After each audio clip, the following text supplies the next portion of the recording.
2, 3, 4.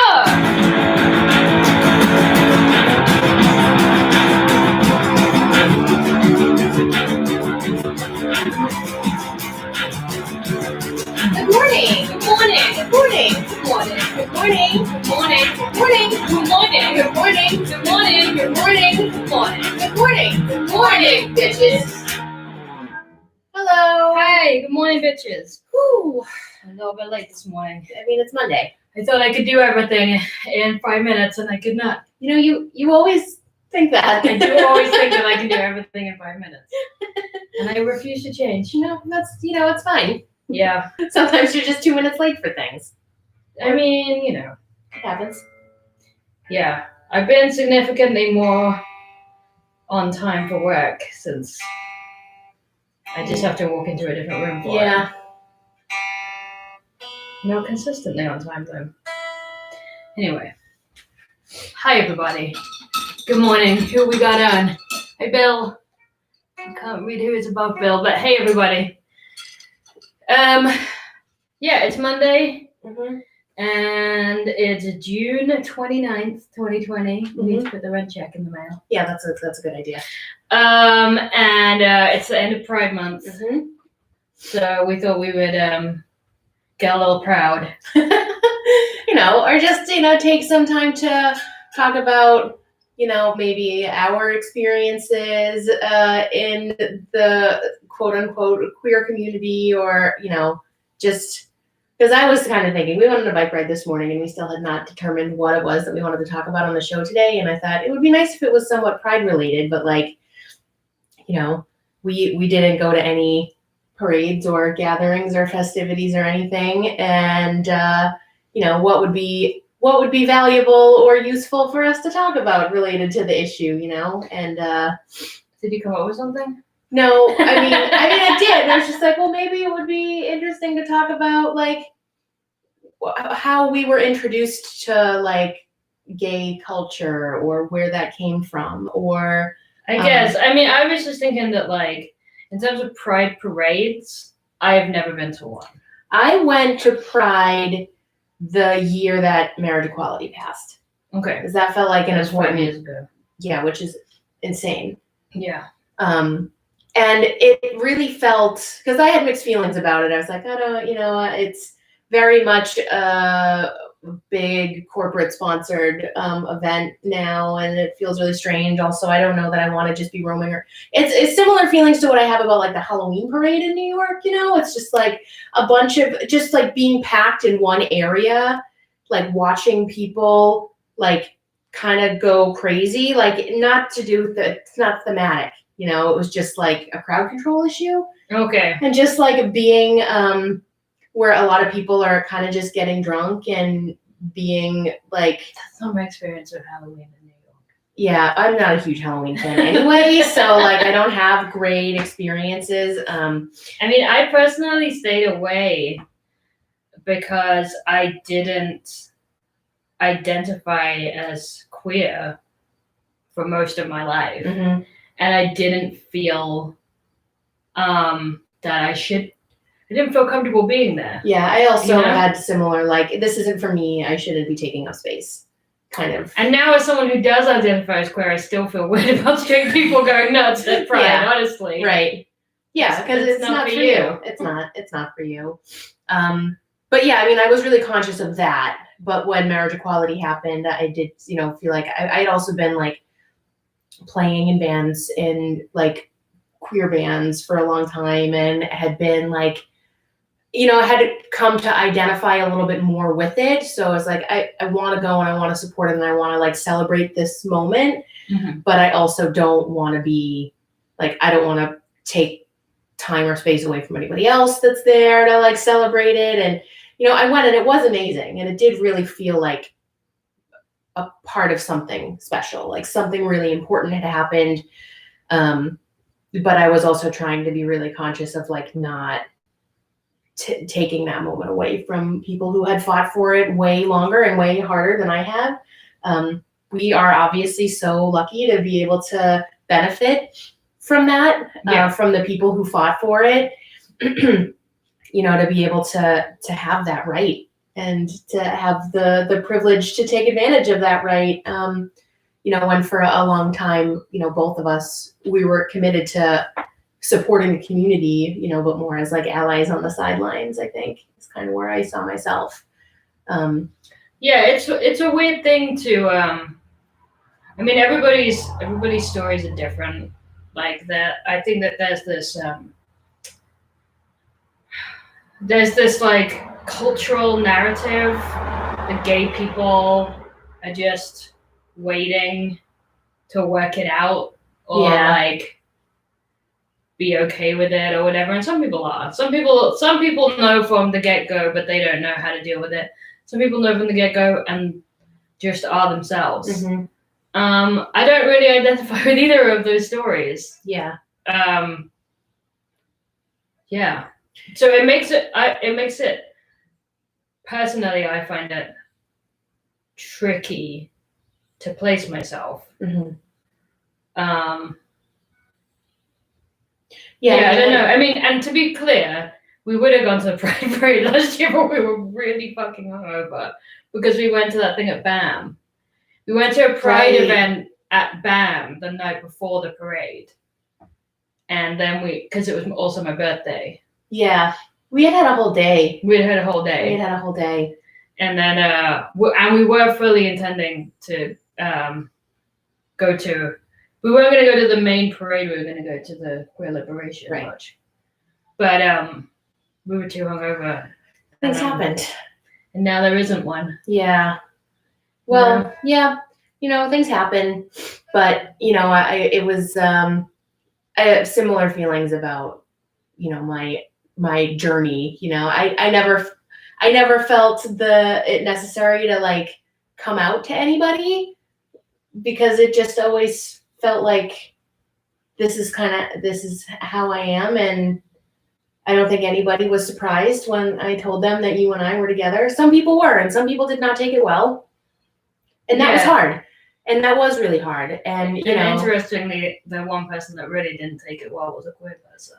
I don't think it had anything to do with that necessarily. But I do think what that really made me realize was, again, how what the kind of position that I am in, where I didn't have to have those kind of difficult conversations. I wasn't, kicked out of my family. I wasn't in danger of losing a job or losing a place to live. Like I was in a position where my family, for the most part, accepted that this was how I was going to live my life. They were happy for me. They were happy for me that I found you, and that's what they wanted for me, was to just be happy and to live my life.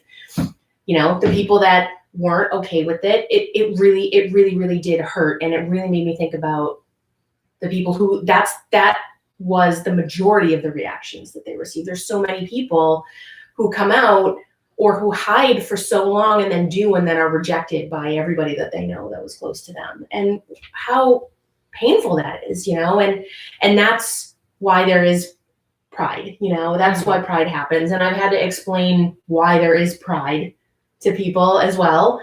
And that's why, because so many people are really cast out from their families, from their professional lives, from everything that they know. So to take on the life that they want to live, to be true to themselves, and that's what pride is. It's when you find that community and you can celebrate with them and you don't have to hide and you can be accepted. And that's really important. And I think that gets lost on a lot of people who are sort of outside and, they have the whole argument of like, well, why isn't there a straight pride parade? It's like, because you don't live in fear or have the danger of being your pride cast aside. Your pride is assumed. It's assumed, right? So I'm just gonna read this. My phone is so small. Yeah, agreed. I wanted to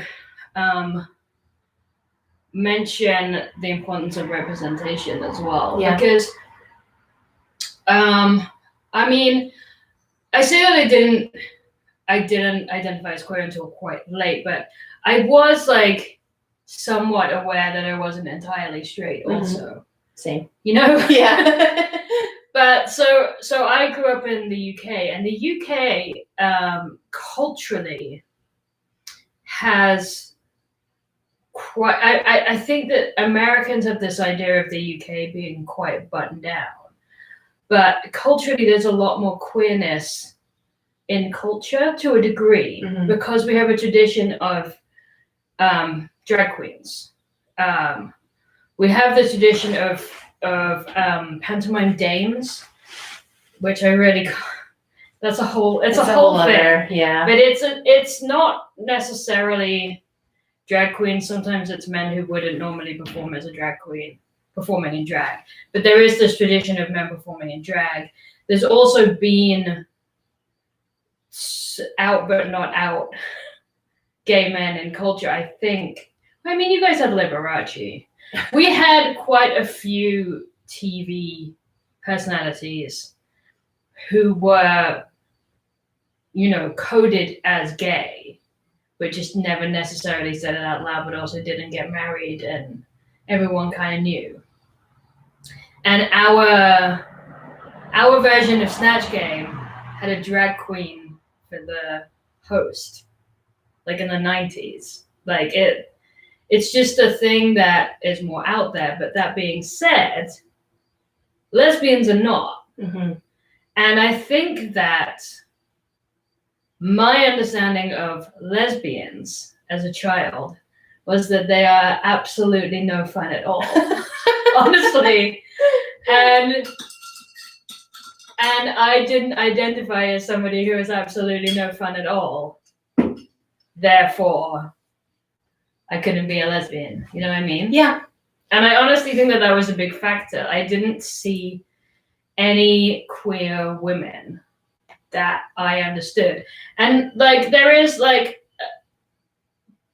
sub category of this, and that, you know, Riot Girl didn't really come over.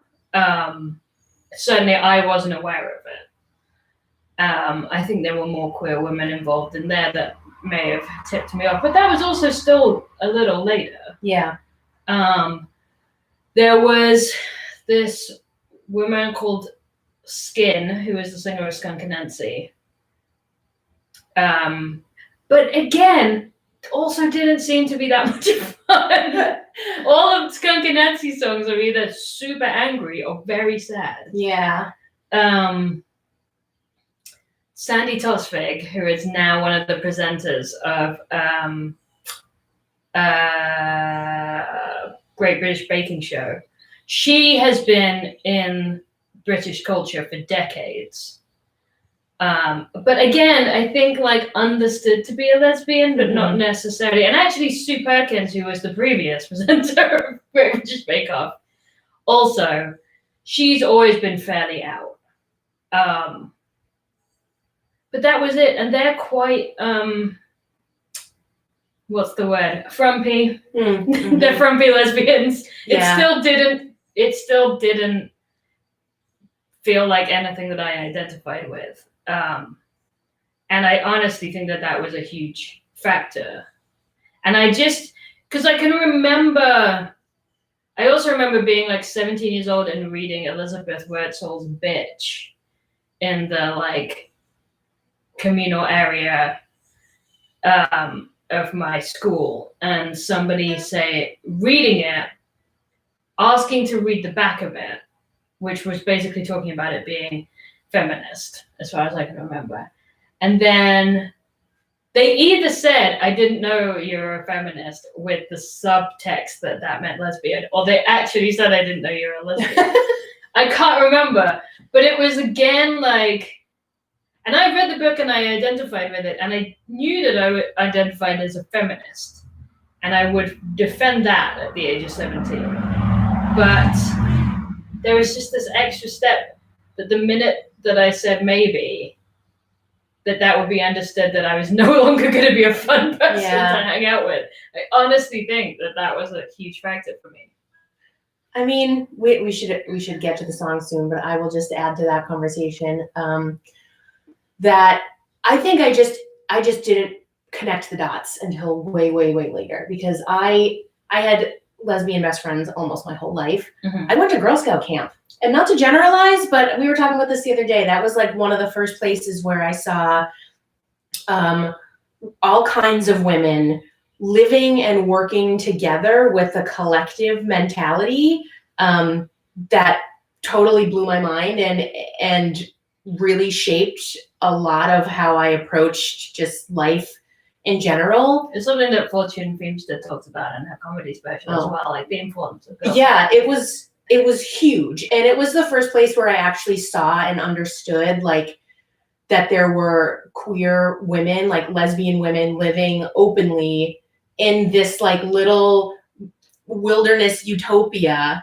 But that when they went back to their lives, they had to change. They had to change. And I think that definitely left an impact on me. And there were some women who didn't, that it was very much like there were decisions that had to be made about how you lived that life and how you lived that your own truth, but I still dated terrible, terrible men for years, because I think you're right. There is sort of an extra step of, I understood what feminism was. It wasn't until later, like very later on that I was exposed to a lot of those ideas, which I already understood, but I just didn't have the vocabulary for it.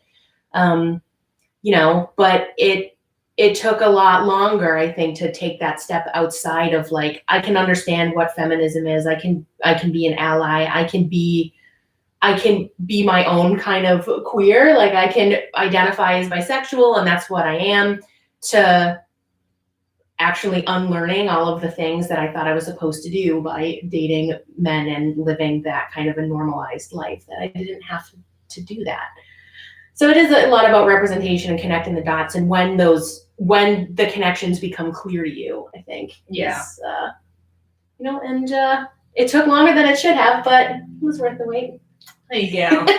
Yeah, I mean, there was the whole like Sandra Bernhardt and Roseanne. Yeah, we were talking about that the other day. But she scared the shit out of me. She was like, there was an energy to her that I just didn't know what to do with either. Yeah. There were no fun lesbians on TV in the 90s. That's my theory. I can't think of one. Well, if you know of a fun lesbian that was on TV in the 90s. 90s television lesbian. Don't give me Ellen. Yeah. No one's interested. Like, Ellen is culturally important for that one moment, but she's a terrible person. There isn't one. Ross's wife in Friends. She wasn't funny either. All right, we're going to do a song. So this song, we played all of our songs over what I'm going to term the first season. Yeah. Good Morning Bitches. We didn't do this one because we weren't sure that we could pull it off with the drum machine. Still not sure, but we're going to give it a go. This song is called Lesbian Space Drama. It's inspired by a genuine story that actually isn't that funny, but as a general concept, we went elsewhere with it. Okay. 1, 2, 3, 4.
Space is nowhere to hide. Now you're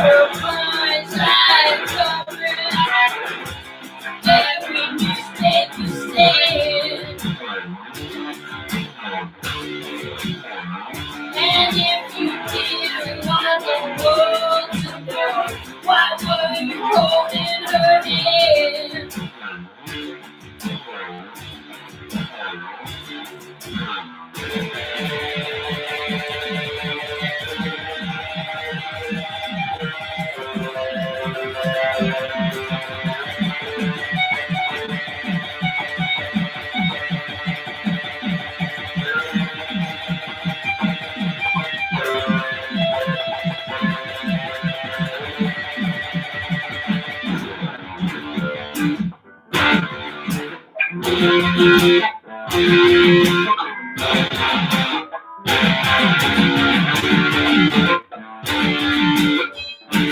have a good lawyer? Have you got a good friend who will help you get through this all? I am resplendent, and I intend to make you pay for this all.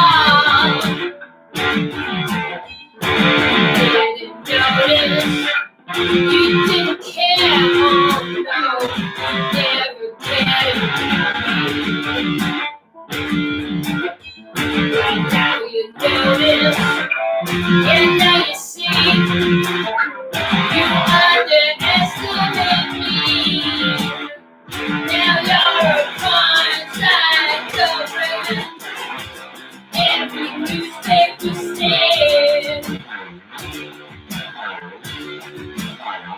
And if you didn't want the world to know, why were you holding her hand? Now you're a fine-side covering every newspaper stand. And if you didn't want the world to know, why were you holding her hand?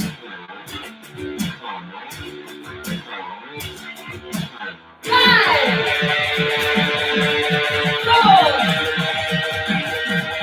3, 2, 1. All right. Well, there you have it. There it is. All right. Well, happy Pride. Yeah. We'll be back on Wednesday, 9 a.m. See you then. Bye.